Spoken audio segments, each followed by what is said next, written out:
देखिए भैया, तो लास्ट क्लास में मैंने आपको स्ट्रेस स्ट्रेन कर, इधर देख ले भाई, ओए चांटे खाएगा क्या? ठीक है, तो भैया देखिए स्ट्रेस स्ट्रेन कर बताया था मैंने आपको। ठीक है, अब देखिए, ठीक है, यहां पर मैंने बताया था ओ से लेके ए तक आपका ग्राफ एकदम स्ट्रेट लाइन है। इसका मतलब ओ से लेके ए तक के रीजन में आपकी प्रोपोर्शनलिटी क्या हो रही है भैया? कंडीशन फॉलो हो रही है, यानी स्ट्रेस क्या स्ट्रेन के डायरेक्टली प्रोपोर्शनल है ना? जैसे ही मैं ए के बाद गया बी की तरफ, अच्छा हाँ, ओ से लेके ए के बीच में कहीं पर भी अगर आप वायर को अनलोड करते हो, मतलब स्ट्रेस को जीरो करते हो, तो स्ट्रेन क्या होगा? जीरो हो जाएगा। इसका मतलब वायर जो है वो परफेक्टली इलास्टिक बिहेव कर रहा है। लेकिन जैसे मैं ए से बी की तरफ गया तो आपका कर्व क्या हुआ? थोड़ा सा टेढ़ा हो गया। इसका मतलब अब स्ट्रेस स्ट्रेन के डायरेक्टली प्रोपोर्शनल नहीं है, और ये नीचे झुक गया। नीचे झुकने का मतलब होता है अगर स्लोप डिक्रीज कर रहा है, ध्यान रखना भैया, अगर आपका स्लोप डिक्रीज कर रहा है, स्लोप अगर आपका डिक्रीज कर रहा है, डिक्रीज कर रहा है, तो इसका मतलब हो रहा है स्लोप किसके बराबर होता है? स्ट्रेस अपॉन में स्ट्रेन। स्लोप डिक्रीज करने का मतलब होता है स्ट्रेन जो है आपका वो इंक्रीज कर रहा है, और स्ट्रेस जो है आपका, एक मिनट, स्लोप होता है स्ट्रेस अपॉन में स्ट्रेन, है ना? यही होता है। अगर स्लोप डिक्रीज कर रहा है, स्लोप डिक्रीज करने का दो ही मीनिंग होता है, या तो आपका स्ट्रेन इंक्रीज कर रहा हो, स्ट्रेस क्या हो रहा हो? डिक्रीज कर रहा हो, तो आपका स्लोप क्या होगा? लाइन का गिर जाएगा, कम हो जाएगा। ठीक है, तो बी से ए से बी तक आप देख रहे हो, तो आपका स्लोप क्या हो रहा है? डिक्रीज कर रहा है। ठीक है भैया, स्लोप लाइन झुक गई ना नीचे की तरफ, इसका मतलब आपका वहां पर क्या हो रहा होगा? स्ट्रेन बढ़ गया होगा, और स्ट्रेस क्या हो रहा होगा? कम हो गया होगा। कम स्ट्रेस पर ज्यादा स्ट्रेन आ रहा है, समझ गए? अगर आप बी से ए के बीच में किसी भी पॉइंट पर अगर आप वायर को अनलोड करते हो, मतलब स्ट्रेस को जीरो करते हो, तो वायर सीधा सीधा कहां पे आ जाएगा? ओ पॉइंट पर आ जाएगा। ओ पॉइंट पे आने का मतलब है कि स्ट्रेस जीरो, तो स्ट्रेन भी क्या हो गया आपका? जीरो हो गया। चलो, अब हम चलते हैं बी पर। अच्छा, इसका मतलब बी पॉइंट जो है वो इलास्टिक लिमिट है। इलास्टिक लिमिट मतलब कि आप जितना इसको स्ट्रेच करने में वर्क कर रहे हो, उतना ही वायर अपने आप को क्या कर रहा है? रीगेन कर रहा है। यानी जितना आपने वर्क किया, वायर ने उतना अपोजिट डायरेक्शन में वर्क किया, कुल वर्क की वैल्यू क्या आ रही है? जीरो आ रही है। इसका मतलब जो वायर फोर्स लगा रहा है वो किस नेचर का है? अभी कंजर्वेटिव नेचर का है। ठीक है, समझ गया? अब देखिए, सी, जैसे आप बी के बाद सी पे गए, आपने स्ट्रेस और बढ़ा दिया, आप पहुंच गए सी पॉइंट पर। अब सी पॉइंट पर आप आ गए तो स्लोप और कम हो गया। आप देख रहे हो स्लोप और कम हो गया। स्लोप और कम होने का मतलब है स्ट्रेन बहुत ज्यादा बढ़ने लगा। स्ट्रेस थोड़ा सा अप्लाई करने पर, थोड़ा स्ट्रेस अप्लाई करने पर स्ट्रेन की वैल्यू क्या होगी? बहुत ज्यादा होगी, इसलिए आपका स्लोप क्या हुआ? डिक्रीज कर गया। स्लोप डिक्रीज करने का मतलब क्या है बेटा? यहां पर स्लोप डिक्रीज करने का मतलब ये स्ट्रेस क्या हो रहा है? बहुत कम बढ़ाना पड़ रहा है, लेकिन स्ट्रेन क्या हो रहा है? बहुत ज्यादा आ रहा है। अगर आप सोच रहे हो कि भैया सी पॉइंट पर हम वायर को अनलोड करें, अनलोड करने का मतलब स्ट्रेस जीरो कर दे, भैया स्ट्रेस जीरो कर दोगे तो कोई फायदा नहीं होगा। बॉडी के अंदर थोड़ा सा स्ट्रेन आ ही जाएगा। इसको कहते हैं भैया परमानेंट सेट। Permanent set. ये परमानेंट सेट कब आता है? जब आप स्ट्रेस जीरो कर दो, आप इलास्टिक लिमिट के बाहर चले गए, इलास्टिक लिमिट के बाहर चले गए और मटेरियल की औकात से बाहर। आपने यहां तक, आपको यहां तक स्ट्रेस अप्लाई करना था, लेकिन आपने ये स्ट्रेस अप्लाई कर दिया। इतना स्ट्रेस देखिए, वायर कितना स्ट्रेस झेल सकता था? इतना स्ट्रेस, और आपने कितना लगा दिया? इतना। तो भैया वायर का स्ट्रेस कुछ ज्यादा ही हो गया। अब ज्यादा हो गया, आपने वायर को जैसे ही छोड़ा, अनलोड किया, आपने स्ट्रेस की वैल्यू को जीरो किया, तो वायर क्या हुआ भैया? अपनी शेप में नहीं आ पाया, उसकी लेंथ थोड़ी सी क्या होगी? बढ़ गई। इसे क्या कहते हैं भैया? परमानेंट सेट या परमानेंट डिफॉर्मेशन, जो कि क्या होती है? लेस देन 1% ऑफ वायर की लेंथ होती है। मान लीजिए आपका वायर 100 मीटर का है, तो करीबन उसकी लेंथ में जो चेंज आएगा सी पॉइंट पर पहुंच के, वो 1 मीटर से थोड़ा सा कम रहेगा। मतलब अब उसकी लेंथ जो रहेगी वो 100 मीटर की नहीं रहेगी। यहां से यहां तक उसकी लेंथ पूरी क्या थी? 100 मीटर की आती थी। खींचते थे छोड़ते थे, 100 मीटर खींचते थे। यहां पर देखो, यहां पर खींचा छोड़ा, लेंथ 100 मीटर ही रही। यहां पर वायर को खींचा, छोड़ा 100 मीटर, यहां पर भी 100 मीटर, यहां तक 100 मीटर थी, लेकिन जब तक आप यहां तक स्ट्रेस लगा के ले गए तो आपने छोड़ा तो भैया यहां पर आपकी लेंथ 100 मीटर नहीं थी, 100 मीटर से थोड़ी सी ज्यादा हो गई। इसका मतलब वायर जो है आपका परमानेंटली डिफॉर्म हो गया, उसकी लेंथ में जो चेंज आया है वो करीबन नहीं तो उसकी लेंथ का 1% का थोड़ा सा कम है। ठीक है भैया। अब उसके बाद कुछ ज्यादा सीन दिखेगा आपको। अच्छा हाँ, अब आपने जो सी तक वर्क किया है, वायर खुद उतना वर्क नहीं कर सकता। वायर का वर्क, आपका वर्क सी तक ज्यादा रहेगा, और वायर जो वर्क करेगा वो पूरा उतना नहीं रहेगा जितना आपने किया वर्क। तो इसलिए इस बारी जो वायर जो फोर्स लगा रहा है वो कंजर्वेटिव नेचर का नहीं है, क्योंकि अगर कंजर्वेटिव नेचर का होता तो पूरा वर्क क्या होता, यहां से यहां तक का वर्क क्या होता, जितना होता यहां से यहां तक का उतना ही क्या होता, पीछे वाले का होता। लेकिन यहाँ पर वर्क जीरो नहीं आ रहा, इसका मतलब वायर उतना वर्क अब नहीं कर पा रहा, इसका मतलब वायर के द्वारा लगाया गया फोर्स ऑफ कंजर्वेटिव नेचर का नहीं है। उसके बाद आप सी के बाद गए भैया, आप देखोगे लगातार फिर आपको स्ट्रेस लगाना पड़ रहा है, लेकिन अब वायर जो है अपनी शेप को बिल्कुल रिगेन नहीं कर पा रहा, उसके अंदर नया नया ये स्ट्रेस लगाओगे तो ये स्ट्रेन आ जाएगा, ये स्ट्रेस लगाओगे तो इतना स्ट्रेन आ जाएगा, ये स्ट्रेस लगाओगे तो इतना स्ट्रेन आ जाएगा, ये स्ट्रेस लगाओगे। अब देखो आपने स्ट्रेस कम भी किया लेकिन स्ट्रेन अब भी बढ़ता चला जा रहा है, इसका मतलब वायर अब टूटने की कगार पर आ गया है। इसको हम क्या कहते हैं भैया, फ्रैक्चर पॉइंट। चलो एक एक पॉइंट का एक एक लाइन जो मतलब एक एक पॉइंट है उसको बारे में थोड़ा सा पढ़ लेते हैं। ठीक है भैया, आगे बढ़े, कोई दिक्कत तो नहीं है। चलो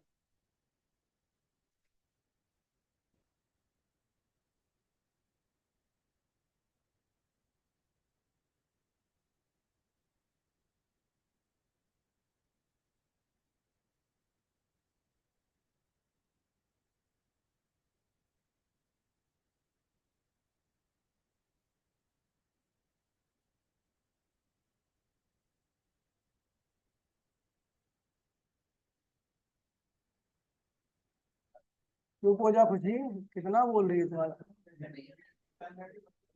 बेटा, पढ़ना तो पड़ेगा यार। एक दिन पढ़ाऊंगा ना तो एक दिन पीछे आएंगे, फिर अगले दिन तेज पढ़ाना पड़ेगा, फायदा क्या। ब्रह, क्या हुआ आज थोड़ा देख लेना।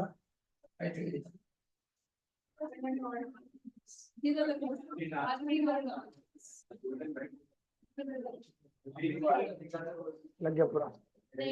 सजाऊं सजाऊं, देख से आता हूँ, देख से आता हूँ।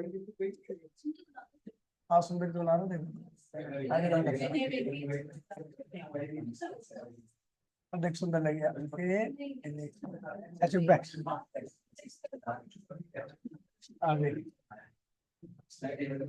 देखिए बहुत प्यारा लग रहा, बहुत प्यारा लग रहा। ओए ठीक है भैया, ओ से लेके ओ से लेके ए तक, अगर आप ओ से लेके ए तक देखोगे तो यहाँ पर क्या लिखा हुआ है, the initial part of O A, the initial part of O A graph is a straight line. Graph कैसा है भैया, स्ट्रेट लाइन है।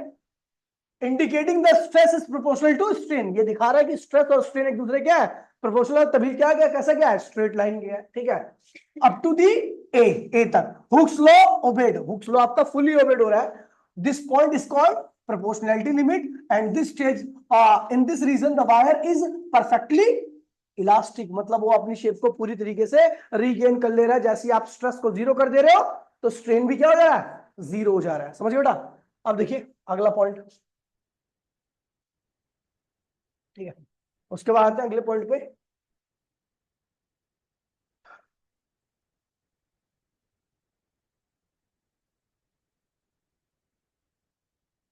सुंदर बेकर सुंदर बनाया कर ही नहीं। अगला पॉइंट ये रहा।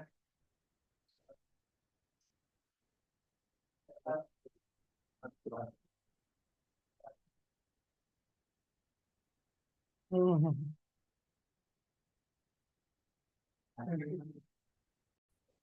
ठीक है बेटा, अब हमें क्या हुआ देखिए, आफ्टर दी पॉइंट ए आपने देखा था ए से बी की तरफ आपका ग्राफ थोड़ा सा क्या हो गया था, कर्व हो गया था। इसका मतलब स्ट्रेस स्ट्रेन के क्या था, डायरेक्टली प्रोपोर्शनल नहीं था। अब स्ट्रेस कम बढ़ा थे, स्ट्रेन क्या था, ज्यादा आ रहा था, ग्राफ का स्लोप क्या हो गया था, कम हो गया था। समझ गए भैया। लेकिन अभी भी आप देख रहे थे कि अगर आप स्ट्रेस को जीरो कर दे रहे थे यानी डिफॉर्मिंग फोर्स हटा दे रहे थे तो स्ट्रेस भी क्या, स्ट्रेन भी क्या था, जीरो यार था। इसीलिए धैर्य तेरे नंबर जो है ना कम है, रीजन यही है, तेरा रीजन यही है। साले को समझ नहीं आ रहा, मारूंगा यहीं पे लिटा लिटा के सुअर को। ठीक है, और एक बात ध्यान में रखना कि यहां पर जितना वर्क आप कर रहे हो वायर भी उतना वर्क कर रहा है, ओ से बी तक में तभी आपका वायर अब पूरी शेप को अपनी क्या कर रहा है, रीगेन कर पा रहा है। यानी वायर के द्वारा लगाया गया फोर्स अभी भी कैसा है, कंजर्वेटिव नेचर का है। वहां लिखा हुआ है आफ्टर द पॉइंट ए जी, after the point A stress is not proportional to strain. अब ग्राफ कैसे आ रहा है, कर्व जा रहा है, ठीक है भैया। However if the load is remove, जबकि जब आप लोड को रिमूव करते हो between point O and B, the curve is retrace the path, path को रिट्रेस कर लेता है, मतलब अपनी शेप को रीगेन कर लेता है, ठीक है। Attain the original length, this portion of OB of graph is called elastic region, मतलब वायर अभी भी क्या आपका इलास्टिक है। इसका मतलब स्ट्रेन जीरो, स्ट्रेस जीरो, तो स्ट्रेन भी जीरो, ठीक है। और B is called elastic limit और यील्ड पॉइंट भी कहते हैं, ठीक है। The stress corresponding to this, उस वक्त जो आपका बी पॉइंट पर पहुंचने के बाद जो ग्राफ थोड़ा टेढ़ा हो गया था, उस वक्त का जो स्ट्रेस था उसको यील्ड स्ट्रेस कहते हैं। क्या कहते हैं, यील्ड स्ट्रेस या यील्ड स्ट्रेंथ भी कहते हैं, ठीक है।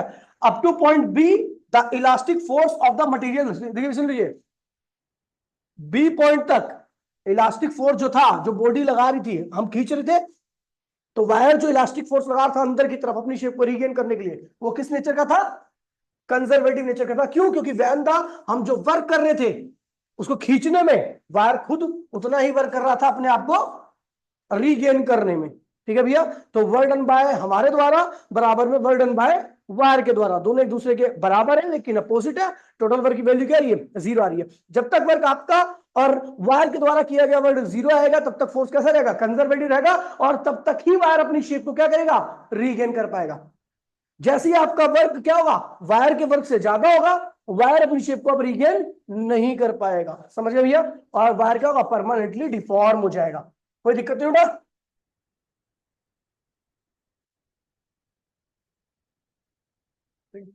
ये पहला पॉइंट था, फर्स्ट पॉइंट, ये दूसरा पॉइंट है आपका। अब आ रहे हैं हम थर्ड पॉइंट पे। सुंदर बनाऊंगा बेटा, अभी अगर सुंदर बनाया काम ही नहीं हुआ।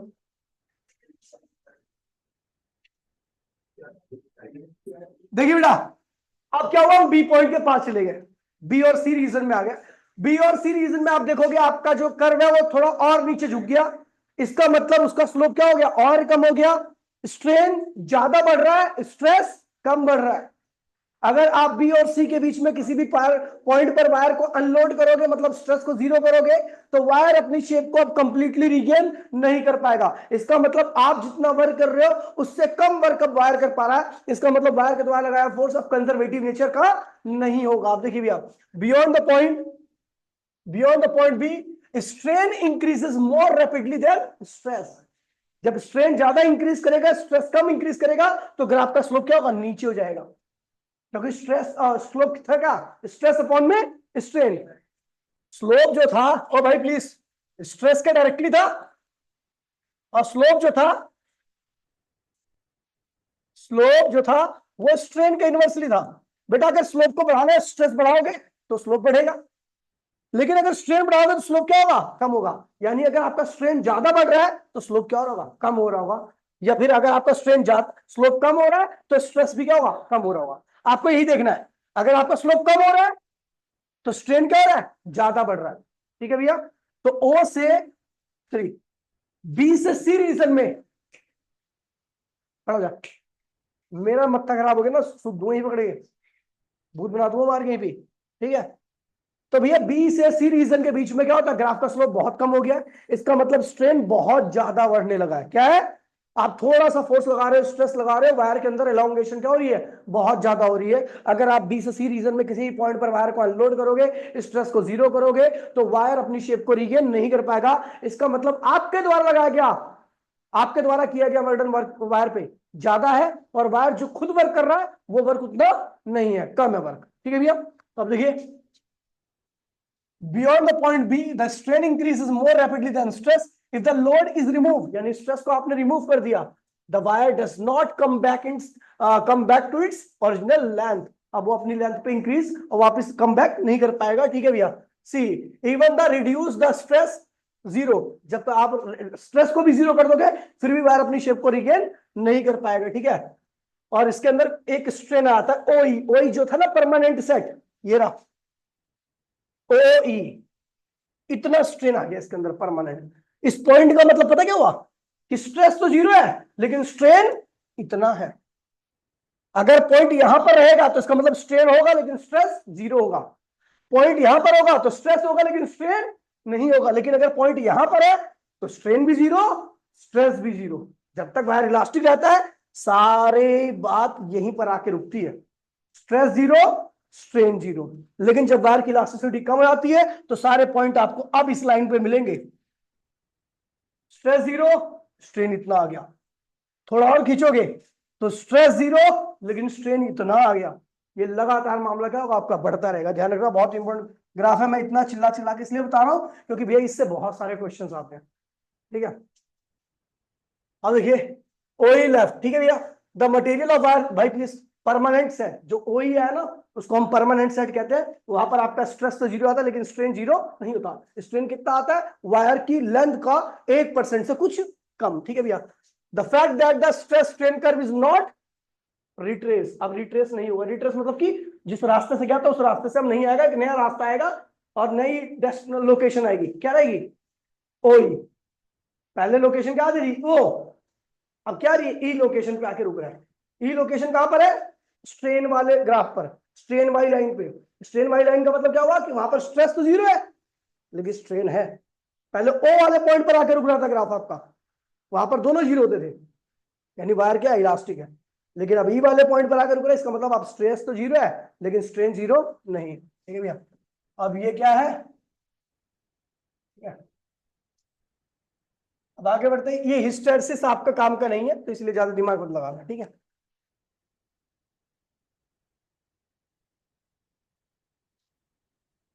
अब अगले पॉइंट के बारे में बात करते हैं।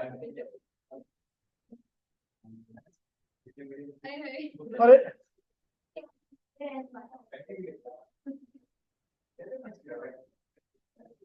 चलो भैया देखिए, अरे यार चलो देखिए भैया, अब मैं सी पॉइंट के बाद चला गया हूं मामला। मेरा मामला कहां चला है? सी पॉइंट के बाद। अब मैं सी पॉइंट के परे हो गया हूं। ठीक है, सी पॉइंट तक डिफॉर्मेशन आना चालू हुई थी, स्ट्रेस को जीरो भी कर रहे थे फिर भी स्ट्रेन आ रहा था। अब सी पॉइंट के और आगे निकलता हूं तो सी पॉइंट के जैसे से आप आगे बढ़ते जाओगे आपको स्लोप में काफी फ्लक्चुएशन मिलेगी और साथ साथ में आपका नया नया स्ट्रेन क्या होगा? जुड़ता जाएगा। वायर को अनलोड करोगे सी पॉइंट के बाद आप स्ट्रेस लगाते हो तो हर बार लेंथ क्या होगी? उसकी बढ़ती चली जाएगी। ठीक है भैया, अब देखिए इसे प्लास्टिक रीजन कहते हैं। जब अब वायर अपने आप को बिल्कुल भी रिगेन नहीं कर पा रहा, जो चीज खुद को रिगेन नहीं कर पाते उसको क्या कहते हैं? प्लास्टिक। क्या कहते हैं? प्लास्टिक। ठीक है भैया, तो अब देखिए, और लास्ट में आपने इतना खींच डाला कि आप पहुंच गए फ्रैक्चर पॉइंट पर। फ्रैक्चर पॉइंट पर पहुंचने के बाद वायर इतना थिन हो जाएगा, ठीक है, इतना थिन हो जाएगा कि भैया वो टूटने की कगार पे पहुंच जाएगा।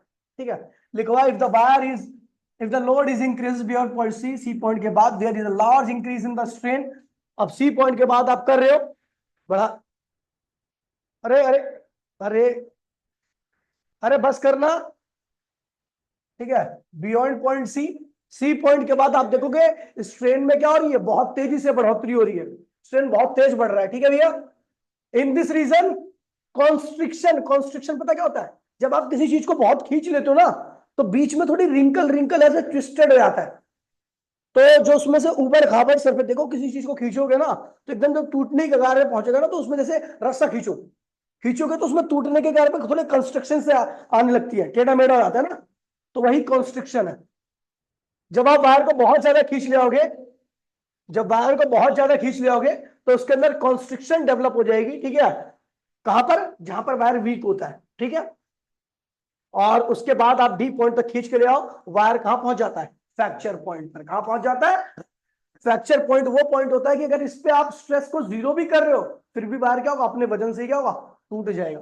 ठीक है, देखा in this region, in the region between B and D the length of wire is goes increasing even without addition of load. अब आप स्ट्रेस भी नहीं लगाओगे ना फिर भी वायर क्या होगा? लगातार अपनी ही वजन के कारण क्या होगा? बढ़ता जाएगा। In this region, plastic region, ये रीजन कैसा होता है? प्लास्टिक, इसमें वायर अपनी शेप को रिगेन नहीं कर पाता और ये प्लास्टिक फ्लो भी कहते हैं। ठीक है भैया, प्लास्टिक द स्ट्रेस और करस्पॉन्डिंग टू, ठीक है, जिस वक्त वायर टूटने वाला होता है फ्रैक्चर पॉइंट पर जो स्ट्रेस होता है, देखो देखो फ्रैक्चर पॉइंट ये ना, ये फ्रैक्चर पॉइंट है ना, इस पे जो स्ट्रेस होता है इस वाले स्ट्रेस को हम कहते हैं भैया ब्रेकिंग पॉइंट या ब्रेकिंग स्ट्रेस या फ्रैक्चर स्ट्रेस, कुछ भी कह सकते हैं इसको। ठीक है, नाम बहुत सारे हैं। वही लिखा हुआ है, ठीक है। The stress corresponding to the breaking point is called ultimate strength. Ultimate strength मतलब कि ये वो मैक्सिमम स्ट्रेस है जिस पर वायर क्या होगा, टूट ही जाएगा। अल्टीमेट मतलब क्या होता है, मैक्सिमम, एकदम लास्ट लिमिट पर पहुंच चुके, ठीक है भैया। और ये है टेंसाइल स्ट्रेंथ भी कहलाती है। किसी चीज की टेंसाइल स्ट्रेंथ का मतलब क्या होता है, अल्टीमेट स्ट्रेंथ। और अल्टीमेट स्ट्रेंथ क्या होता है, जिसपे वायर क्या हो भैया, टूट जाए, क्या हो जाए। अगर कोई बोले भैया तेरी अल्टीमेट स्ट्रेंथ क्या है, तो उसका मतलब समझ जाना भैया मेरे मारने की बात कर रहा है, इस पे तो मैं पिली जाऊंगा, ठीक है। ये हो गया, कोई दिक्कत तो नहीं भैया। ये बहुत इंपॉर्टेंट ग्राफ है, इसलिए इसको 2-3 बार इसे लिख लेना, एक एक लाइन को अच्छे से, ठीक है। अभी बंद नहीं करना, ठीक है। परसेंट है ये, इसका मतलब समझ लीजिए। इस 30% का मतलब होता है कि एक वायर को आप कहां तक खींच सकते हो। तो एक वायर को, नॉर्मल वायर जो होता है उसको आप उसकी 30% ऑफ लेंथ तक खींच सकते हो, उसके बाद वो टूट ही जाएगा। जैसे मान लीजिए एक वायर 100 मीटर का है, क्या है, तो आप उसको 130 मीटर तक खींच सकते हो, उसकी लंबाई को 130 मीटर कर सकते हो, उसके बाद वो टूट जाएगा। सोना नहीं है, सोना तो 1 ग्राम ही 5 किलोमीटर खींच जाता है, समझ गया। सोना जो होता है उसकी डक्टिलिटी क्या होती है, बहुत ज्यादा होती है, उसकी प्लास्टिक रेंज बहुत दूर तक होती है, टूटता नहीं है जल्दी से वो। और एक बात ध्यान रखना, जिस मटेरियल का ये और ये, यानी इलास्टिक, ये क्या है, प्रोपोर्शनलिटी लिमिट, ये सॉरी बी बी बी और डी बहुत पास में होते हैं, वो मटेरियल निहायत ही घटिया मटेरियल होता है और जल्दी से टूट जाता है। ग्रेफाइट वगैरह जो होते हैं ना, थोड़ा सा मोड़ोगे तुरंत टुक से टूट जाएंगे। मतलब क्या हुआ कि भैया उनका इलास्टिक लिमिट और फ्रैक्चर पॉइंट, टूटने वाला पॉइंट, दोनों आपस में क्या है, बहुत पास पास में। मेटल देखो, मेटल मेटल को तोड़ो, पीटते जाओ, खटाखट खटाखट, पतली चादर बना दो उसको, फिर भी वो टूटता नहीं है। इसका मतलब उसका इलास्टिक लिमिट और फ्रैक्चर पॉइंट दोनों क्या है, बहुत दूर दूर है, वो जल्दी से अब टूटेगा नहीं। कांच देखा, कांच, कांच के साथ क्या प्रॉब्लम है कि भैया उसको थोड़ा टेढ़ा करो टूट जाता है। इसका मतलब उसका इलास्टिक लिमिट और फ्रैक्चर पॉइंट दोनों क्या है, बहुत क्लोज में। रबड़ की बात करते हैं, रबड़ को आप खींचो, छोड़ो, अपनी शेप को रिगेन कर लिया, और खींचो, छोड़ो, फिर अपनी शेप को रिगेन कर लिया, और ज्यादा खींचो, छोड़ो, अपनी शेप को रिगेन कर लिया। मतलब उसकी इलास्टिक लिमिट क्या होती है, बहुत ज्यादा होती है। क्या होती है, बहुत दूर तक होती है। लेकिन आपको पता है थोड़ा और ज्यादा खींचोगे तो क्या होगा, टुक से टूट जाएगा। अगर रबड़ अपने आप को रिगेन करती रहती है बहुत ज्यादा तक, लेकिन उससे थोड़ा सा आगे कहीं ना आपने टूट जाती है। इसका मतलब उसका ब्रेकिंग पॉइंट और इलास्टिक लिमिट बहुत क्लोज होते हैं। बाकी इसका जो इलास्टिक लिमिट होती है वो बहुत दूर तक होती है। इलास्टिक लिमिट बहुत दूर तक होती है, मतलब बहुत ज्यादा खींचने पर वो अपनी शेप को रिगेन कर लेता है, लेकिन उसी के थोड़ा सा पास में कौन बैठा होता है, उसका फ्रैक्चर पॉइंट। उससे ज्यादा जैसे आप इलास्टिक लिमिट के बाहर गए, तुरंत रबड़ क्या होगी, टूट जाती है। समझ गए भैया, वो प्लास्टिक रेजिन ही शो कर दिया था, वो अपने आप को रिगेन कर लेती है, लेकिन जैसे थोड़ा सा और ज्यादा खींच लोगे तो क्या होगी, टूट जाएगी। तो अलग अलग मटेरियल का क्लासिफिकेशन क्या होता है, अलग अलग तरीके से हुआ होता है, ठीक है भैया, कोई दिक्कत तो नहीं है, ठीक है। एक बार भैया चलो फटाफट ये वाले सारे पॉइंट्स को पढ़ लो, ऑनलाइन वाले ही पढ़ लो भैया, मैं जो लगा रहा हूँ।